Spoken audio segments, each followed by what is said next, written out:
Hi all, we're going to continue with the Slav defence coverage from Dresden 2008, and we're going to look at a Mikhail Gurevich game. So he was playing Braun, a 2-5-6-7. So he played the Slav. Let's remind ourselves, the Slav, you're playing c6 to bolster your centre pawn, but without blocking in your queen's bishop. After knight f3, knight f6, Gurevich did block in his queen's bishop. I should actually note,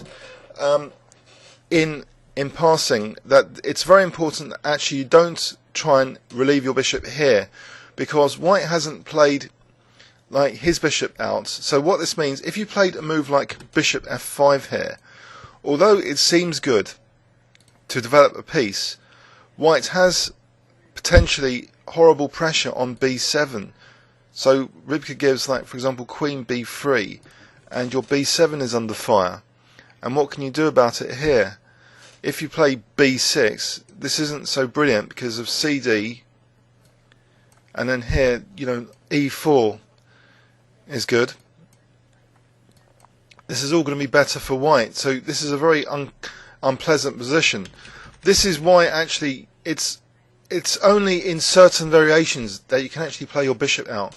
You've got to be wary of this tactical liability, your b7 pawn. So Gurevich went into the semi-Slav with e6. So by doing so, he's still reserving that plan of dc and b5 later to solve this queen's bishop issue. His opponent played e3, and now Gurevich played a6. So actually, he's also throwing the possibility of dc followed by b5.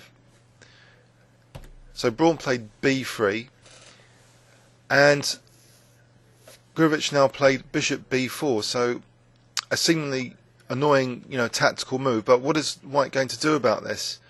White played actually bishop d2, so already Gurevich has prevented natural development with bishop b2. And now knight d7, after bishop d3, Gurevich castled. After castles, bishop d6.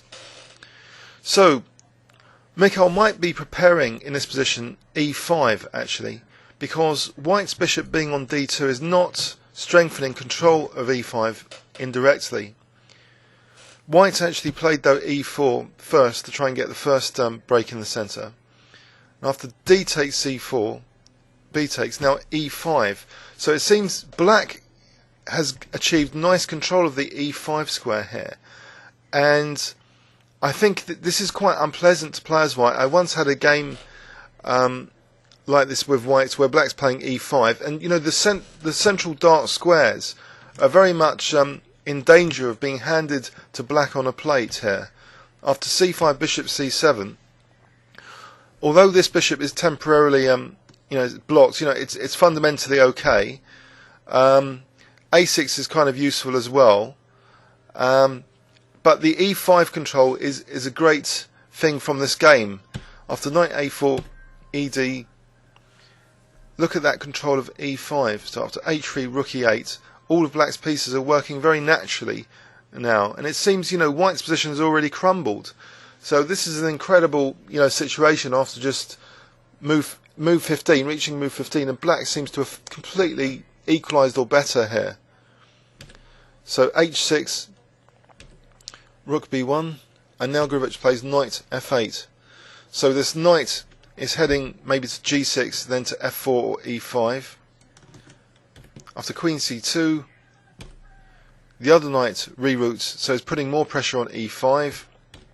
Queen f6 again. So this is Nimzovich's overprotection theme, in fact. So we're overprotecting that e5 square with all our pieces. And the point was, if you do focus your pieces on a central point, they're usually very well placed. It's a great coordination as well, natural coordination. It's a little trick that if you get your pieces focusing on the same thing, you're actually naturally coordinating them for the same kind of attack. So bishop c4, knight g6, the other one joins in. So e5 is really, dramatically under control in this game against, a 2-5-6-7. So, the 2-5-6-7 has been positionally crushed here by Gurevich. After knight b6, Mikhail just took and then played bishop d6. Now e5, so this is getting a little bit desperate. So let's see, knight takes e5 according to Rivka is totally possible, because knight takes, rook takes. If rook f3 here, this is no big deal, because rook takes e1 followed by queen e5 apparently, so that's hitting h2 and e1, and it doesn't even matter about the f7 pawn. This is a temporary inconvenience under the microscope of Rivka's analysis. So, but Mikhail was more maybe cautious. He played bishop f5, just inviting in effect the exchange of queens. But he's still much better here. d3 now, and it just looks as though white was really naturally crushed in this game. This is a brilliant example really of e5 control, which is possible. So after rook a2, now bishop takes f6, and white had enough. So that was a real disaster from round 11. Let's have a look again at this game and to see what on earth happened to the white position. So c6, the Slav, the semi-Slav now with e6. Now a6, maybe it confused white to a certain extent, that Mikhail innovated perhaps with a6. It's a tricky move to face. So maybe also black is threatening b5 as well as just d takes.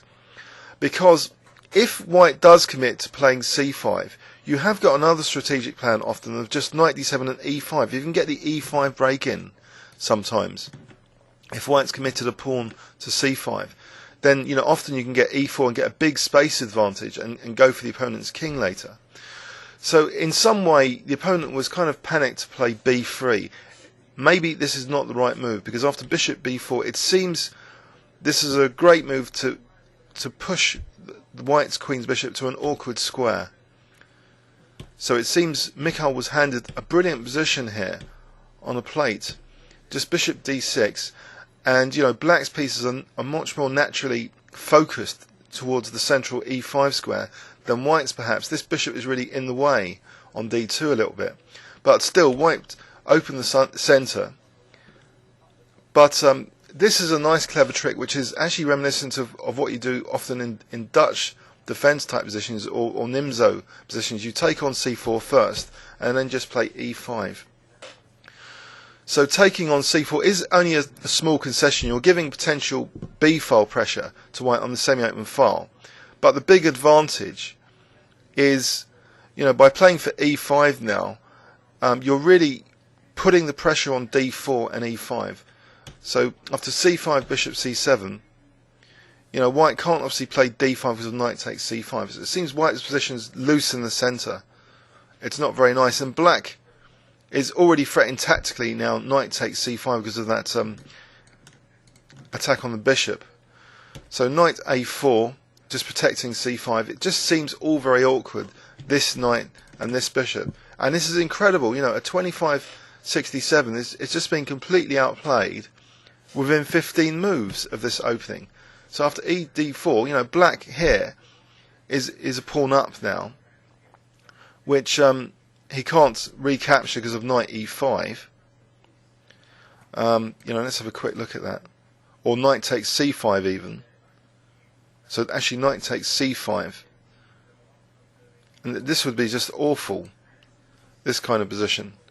So basically white left the pawn, just played h3, and black just continued, just putting tons of pressure on the e5 square, so rerouting his knights to both focus on e5 as well as his queen. And white was just tactically aiming just to exploit the f7 square, but it was proved quite academic now, with Mikhail just even avoiding the complications completely by not playing knight takes e5, just playing the strongest move actually according to Rivka on a certain depth, bishop f5. So if the queen moved back here, just knight takes e5 and there's nothing. So after this, white definitely didn't have anything. He's just a horrible pawn down, with black still having tons of central control. Another pawn down here. So 2 pawns down for nothing, and resigned.